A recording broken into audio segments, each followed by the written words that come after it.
tātou mai ngā lau tūstanga, ia si fo ile whaafonga taptapua i mai o le pa ia male malu si o tātou tunu ui o na tūlanga whalupe.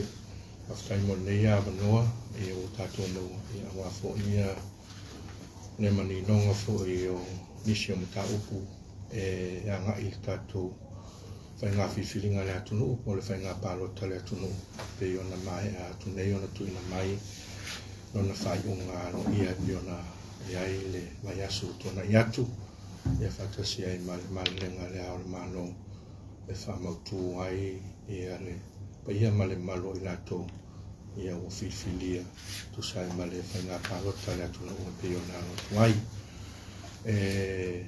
mōr si le fia, e lau tō whasenga lau tū stala, wape fo ele whaafonga tāpua i mai so tātou atunu e pau se tūlanga e anga i e se whaamtalanga o mata upu ia ua anga i mai le whaamasinonga tu sai fo i mal whaasino ala ma le tātou tūla whono whai ngā pālota o te siva o nisi uma mata upu e anga i le whai ngā pālota i o mata upu lana o te langona e nā o le komsino whai ngā pālota mlona ofisa e anga waa e tali to e ngā mata upu sini a i tūlanga o tātou whainga pālota, a o mta upu lawa ia la ngā ies whamtalang, o mta upu ia ua ngā i mai whamsinonga. E ono tausi i le fia, i lalo le tūla whono whainga pālota lua awhis luiva, o lo iai le wā e ngā o le tūla whono, o lo mai o io mai ai, e mawhai e se sui tau wā sa tau wā e whainga pālota, o na tālu sanga mo le toi whai taunga, o le taunuunga, o le whainga pālota le tū malo, ma le tū malo, pe ono tausi le fia, o le uma na whai le tātou whaitau ngālo ia, official count, le fwoi sa tō awai, na umo mai o whone tu ina mai, e whaasisila ngālo ia mai komsina o whainga pālota, e whaatase male lenga le ao le malo, e ua whailo mai ai sui, tau ngā o whainga pālota, ua whaamani ai nei le tū malo, ma le tū malo, ai lalo al tū la whono o whainga pālota, ua awhi suiva, o lo iei le vaenga o ai, le mwhai o na tāsanga mo le toi whai tawina o le official count le sa whai e komisina o whai ngā pālota. Ma o lea toi whai tawina po le recount o lo o whaatu la whono i la lo lea tu la whono ma e whaatino la lea recount i luma o le whamsinonga whai tu malo ia po luma o le whamsino po o se whamsino o le whamsinonga whai tu malo. O lo manino le taia la whartu la whono, e tolu aso, mai le aso, na tuina mai ai le whaitau ngalo ia mai komsino whai ngā pālota, e te tau ai o na whaila mai se tānsanga, e tuina mai whai se tānsanga, mo le toi whaitau ina i lumo le whamsinonga, mai tu sai pe ono tausi le fia, o le aso whareili, o le mai aso tēnei le aso limo se tema, o whamawina, o le aso lea na tuina alo ia mai ai, le whaitau ngā alo ia o le whainga pālota le atunu mai me se ngā tō o whiwhilia. Tātou ora le tūla whono e mai ea le tolu aso e tuina mai e tāsanga mo le recount i le aso ananafi. I le mai ea ila le aso ananafi tu sa ima tātou tāsanga le o ta au ina le restara mo lona ofisa e se fulu tasi. Tāsanga ia ua tuina mai mo le toi whaitau ina o le tāsanga mua mai le tū malo whapalota palau li lua, o le tāsanga whaoratane fiu tuala Ioane pa o, whaasanga le ai le ua whitwhilia o fiu Bonifasio, ea mai le komisino whainga pālota, tāsanga lona lua, tāsanga mai le tū malo alata o sifo, o le tāsanga le whionga lima na manu mo ti alofa tu au, whaasanga fo i le sui o manu malo o teitu ave la whaitele walo anga to titi Ioane ia ma komisino whainga pālota. Ta sanga lea palau li lua mo leo tausi le fia le sa autola lo le amutanga. Lea e whaatulanga i lumo le whamsinonga whaitu malo i le lua i le au nei. I lumo le whionga le maitai whamsina sinia le whamsinonga whaitu malo le whionga i talasa a toa. Ia o le tasanga lea la tau e sifo o leo whaatulanga ina i le aso a tae au, se fulu tae au, i lumo le whionga li whamsino ia matautia Raymond Schuster. O le tarsanga tolu ai tarsanga o li tu malo a inga le tai, lea e tuina mai e tarsanga le fionga ia Muripola lea tawasa laki ia whaasanga i lea uman malo fionga ia upa au Muripola alo tafua Muripola ia markonsina o whainga palota e wala awina fo i le aso ata au le lua le uli i lunga fo i le fionga le tamaita i whamsinasini ia talasa atoa. O le tarsanga e wha i tarsanga lea le tō malo ali pata i tupa i lunga. O le tarsanga na tuina mai le fionga ia fuava sa matu solo i malo amtanga pena ia. Whaasanga i le fo i uman malo fionga ia taufua, Edmund taufua, markomisino whainga parota. Mai e wana au i le aso fo i atai au, i le se fulu i tai au, i lumo le fionga le tamaitai whamsino ia lanatoa Rosela Pali. Lisi tarsanga i lima i tarsanga mai li tumalo whasaleanga numero mua.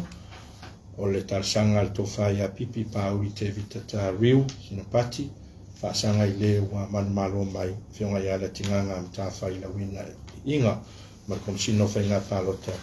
E wala au fo i lea i le aso atai au le rua le uli, i luma le fionga li whamsino ia matautia Raymond Susta. O le tarsanga le tumalonga ngai whamonga numero lua. O le tarsanga na whaulu mai e le fionga ia tolungatau aso o alo sioeli alo faifo. Whaasanga i le ua whiwhiria mai fionga ia fuisala lilo tu yoane markomsino whainga palota. E wala awina fo i le aso atai au i le lua i le uli luma le tamaitai whamsino le toa Rosela Pali. Le tarsanga i fito e tatou tarsanga o le tumaloa ana lufi numero lua. Tarsanga na whaawina mai le fionga ia ai ono o tile ngafa. Whaasanga i le fionga ia ai ono Alec Ekeroma le uman malo mai markomsino whainga palota. E wala au fo i le aso atai au. I wala au la tarsanga le i le aso sfutasi. O le aso tofi. Le wala au e tarsanga le i le se fulu i tai au. I lumo na fionga ia malatoa Rosela Pali. O le tarsanga e valo i tarsanga o le tumalo whasananga numero 5. O le tarsanga le fionga ia pestava i fou te vanga ena. Whaasanga fo i leo man malo mai fionga ia vui i inga sione i inga markomsino whainga palota. Pala wina fo i la i luma whamsino nga whai tumalo. Luma le fionga li whamsino matautia Raymond Susta. I le tu las furu tai au i le aso tofi o le vaya so nei. O le lisi tarsanga i vai tarsanga le tumalo sa paitea. Tarsanga le fionga ia lau tafi se lafi pesao. Whaasanga i le fionga ia asiata tavui. Tafu sa le vau le aua markomsino whainga palota.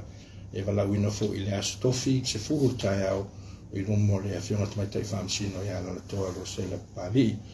O le tarsanga se fulu. E se fula i tatou tarsanga o sa nganga numero 3. Tarsanga na tuina mai le fionga ia tuala o le veti ahi. Tarsanga i le uman malo mai le fionga ia Sala Paulo tuala poto markomsino whainga palota.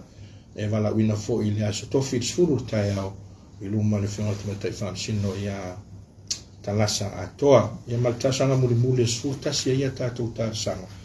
Ia o le tarsanga le tu maloa ana lofi numero 3.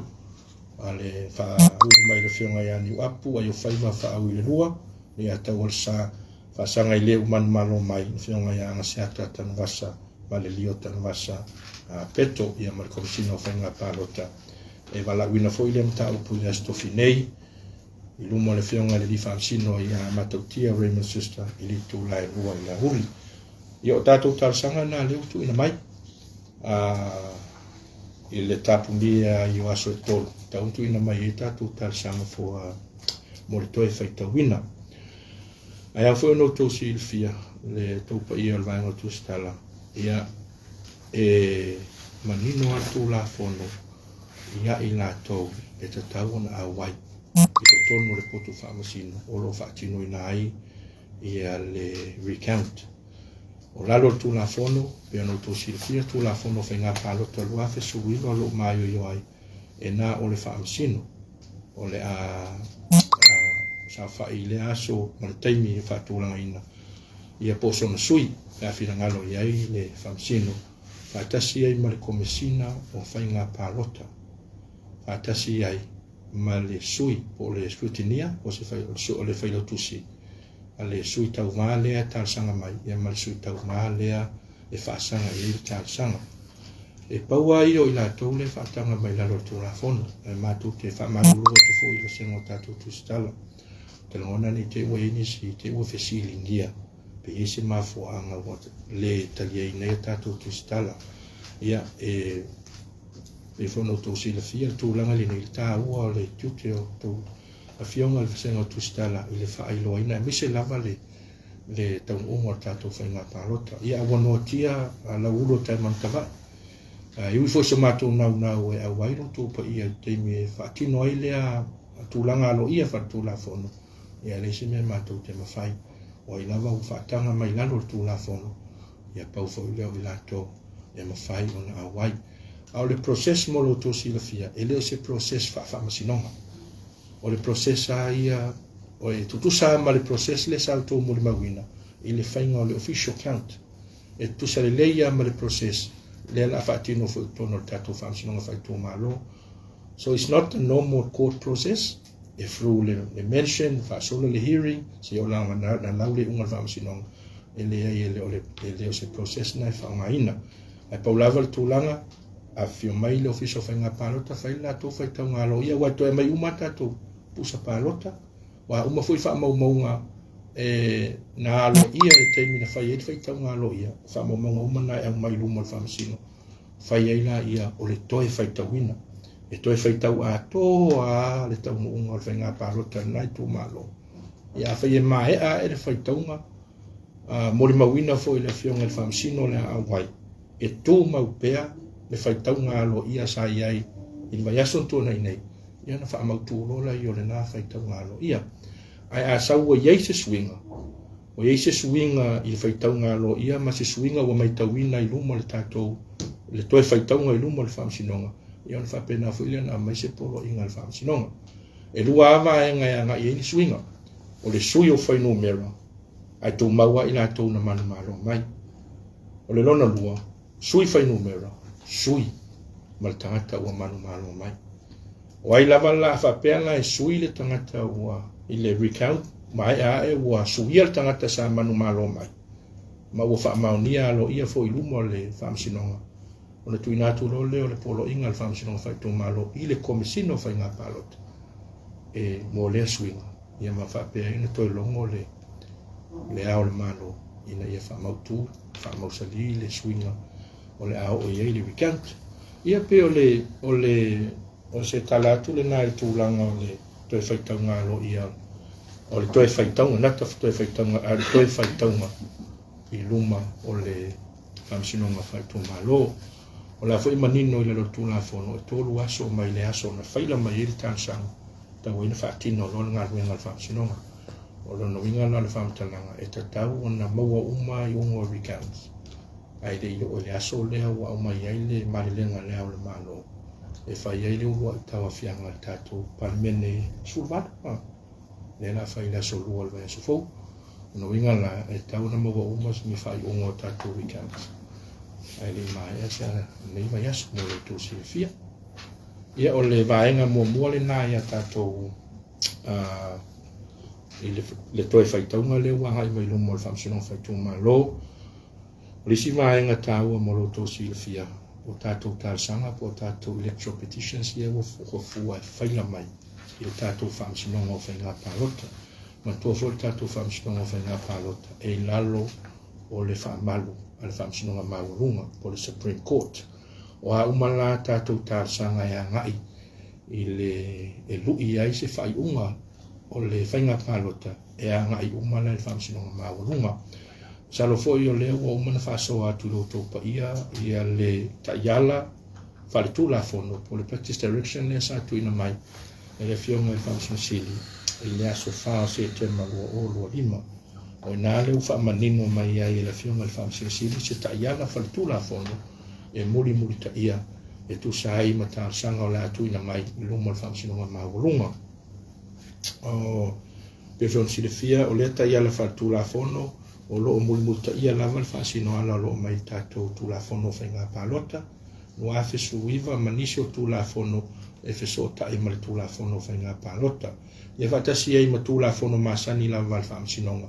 o lo fa ton fola wa fa tino na to nga wenga le o manino e se fulu aso fa nga wenga mai le aso na tuina lo ia mai ai le fa taunga alo ia o tatou fa nga palota e mafai ona fa ulu mai e se tangi no winga la tatou tala no se fulu aso fa nga wenga na amata nafi e mai e su aso ile aso for really o le vai aso fo la so su viva e aso le aso fo e mai ai se fulu aso e tau e ona faila mai se tāsanga e lui tau inai se fai unga o le fai ngā pālota e pe ona tuina mai alo ia e komisino fai ngā pālota e to tonu vai ala o le taiala le na tuina atu o tūlanga fo i o counter petitions mantua la whaulu mai se tāsanga a le wumana o lui tau le fai unga o le fai ngā pālota e anga waa fo i la le tangata le whaasanga i ai le tangi e fai e fo isana ia tangi e whaasanga i le tangi o whaauina mai tusala ia awana e whaatino ai le ia tangi ese i e lua ai pei ona silfia foi lo tau pa ia malu tau mal tulang e lima la aso mai le aso e tau auina ai e le o lo whaasanga i le tangi e tau na whaavuru mai ai sana counter petition pe a whai e whina ngalo e whaatino sana counter petition e lima la aso mai le aso e tau auina ai le tarsanga le tu tarsanga fai ona whauru mai lan tangi i le whamsinonga maulunga ia ona whatulanga e fo leo ngā ruenga masani e whamsinonga maulunga e pe ona iai pe ona manino i lalo tula fono ia e to lua ngā i lunga leo whaingo whamsino e mwhai ona sawa whai i le ilo ino lea mta upu ma lea mta upu ma lo o manino fo i ta ia la whale tula fono pe ona mai il tato tula fono whai ngā pāno ta lua whisuiva e tai ala ai ma whaatonu tonu whona wai le whaatinonga o ngā ruenga le whamsinonga maulunga. Manino fōi o loo a mai fōi le tātou tai ala pe ona mai la whionga whamsinsili. E anu lava le tātou whaatulanganga o le ilo ino nei matau e fua e le aso na whaila mai ai le tāsanga ma le tāsanga ma ua mautu uma pepa ma whaamtalanga e mo mia le whamsinonga mai li se e whamsinonga e whaatino ia lana ngā ruenga. E au whaina silfia e loto pa ia maloto malu. E le o iai se tūlafonu. E le o iai fui se vaenga se tūlafonu. O lo whapea mai ai. E tau fia le whatautonga. O ina tō o whiwhiria alo ia mai whainga pānota. Se i mai a ia whamsinonga. E le se tūlanga whapea nau tono se tūlafonu. Ma o le au tō silfia le au mai alo ia malenga le au le malo. O le aso lua, o le mai aso fōu le aforiva, o le a whai ai le tawa whianga mua, o nei pai inga sfutwalu le palemeni, e pei ona tuina mai ai le malenga le na whianga le malu le malo, o na winga la e asolo a tūlanga ia le palemeni ia i la tō whiwhilia, tūlanga wha palemeni la tō ia i la tō whilo inga ma la tō whontanga, wha asolo fo inga le penga le whamsinonga, e pei ona manino i la lo tūlafono. O le alawa tūlanga o iai whai unga le whamsinonga, e a pena fu ile ona fongaina le fionga le fongatalai ia la fa pe le ala ver tonu unga le o ia pe fatu mawina ia le u fifilia lo ia mai fenga palota ia pole a pe fa le ngain e pe vono to si fia as le tatu tu la fono le ia a fa ia fa maunia ni fainga fa ana tua na fa tino e le sui o manu malu mai o le pomonia fa le ngaina lona fa pe fa maunia fa msino maulunga o fa le ngaina le fa nga fifilinga pe ona iai ai toi foi e fa nga palota e lo e foi se tu langa fa pe se malo se angol fa msino maulunga a fa ina lo le na fifilia mai o ko meki ale le ko fio ka ka ku so langa fa pe na le ai e toi foi e fa nga palota ai pe vono to silfia e ai tau sanga wa mai fo ir tu la fon e le to ya nga ba ai le tangata sa man malo mai e to e alu se fa nga parota e o foi la ai dava pe e fai fo se counter petition e o mai foi man malo fo counter petition no winga o ila u mai e to lua sa famsin ai sau fai uma fa maunia uma na so nga tu la fon no winga la wa le alo ia foi male tangata le sa fa ua metal sanga ma fa sanga el tal sanga le tu o lo manu malo ona toi alu se whainga pālota i teimi whaatapula o lo mai e tūla whono ai toi fo e whainga pālota po tātou pai election ia pe o tūlanga la foi la manino o tūla whono mantua o le whamsinonga leo o whainga pālota lea e whaatino lunga whamsinonga mawalunga e le o se criminal process it's a civil process o ala ni tangata po le candidate ia po i lātou fo i ni voters ua whaamaonia mai e le tātou electoral court po le whamsinonga o whainga pālota ni soli ngā tūla whono i whainga whaalatua e longo la le whamsinonga mawalunga le official lawyer sili ona whaatino role o morianga whaasol tūla whono whaatino la i a whai e whaatino morianga o a whai o ni morianga e fall in i tonu o le pule o le jurisdiction a le district court na ilo le i e whamsinonga whai tūmano ai a whai ni soli ngā tūla whono e fall in i lalo le whaamalu o le jurisdiction a le Supreme Court ona whaatino le e se foi la le process le na e se a o le process na o le process whaasol tūla whono po le criminal process i lumo le whamsinonga e ese mai le civil process le whaatino ia tātou whamsinonga o whainga whalota ia peo le tūlanga na e leo tau whailo atu mo le no fasile fia lo tōpa ia o senga tūstara nisi wale whaafonga mai so tātou o tunu o le si maenga tā ua leo ua whailo atu mo lo tau sile fia o leo ua ese fina ngalo le whionga whamsin sili o whai unga o le whamsinonga o whainga pālota o le amwhaifo na tuina i le ngangana Samoa no winga wai peo tō masani na le ngana Peritania le te liwa ia tātou whai unga a le ua mai le finangalo le whionga le whamsin sili ona o mata upu e tā ua mo le atunu lau tele e taula na sila fia uma lo tātou atunu o awa enga sa tala no ina le whamsinonga a awa enga tā ua sa mau le whamsinonga ia ma le taununga o le nā whamsinonga le ala ua ili finangalo le whionga le whamsin sili e ta wa awatu fai unga o whamsinonga whainga pālota i le ngangana Peritania ma le ngangana Samoa lo wa e fwilo na finangalo ia wa mantua atataru noa i whai unga le whamsinonga e o kai kosu kai fastfulu ia i tūlau mai e fo ia technical terms ma whal tūla whono e whaingta una maua i se malam na maanga si o tātou atunu a le wa e fo i finangalo na whionga le whamsin sili i le mae ai o na tāpena o se whai unga tistusia le whamsinonga o le atapena ai ma se au te lenga po se summary e summarize a toa i alfa i unga le whamsinonga ma e whai fo tu ina atu i le ngangana Peritania ma le ngangana Samoa ia o nei vaenga na le ua whailo atu ia mo le no fasilifia fo e roto pa ia mo lo tō maru ia me se fo e le whaafonga tapo ai mo se tātou atunu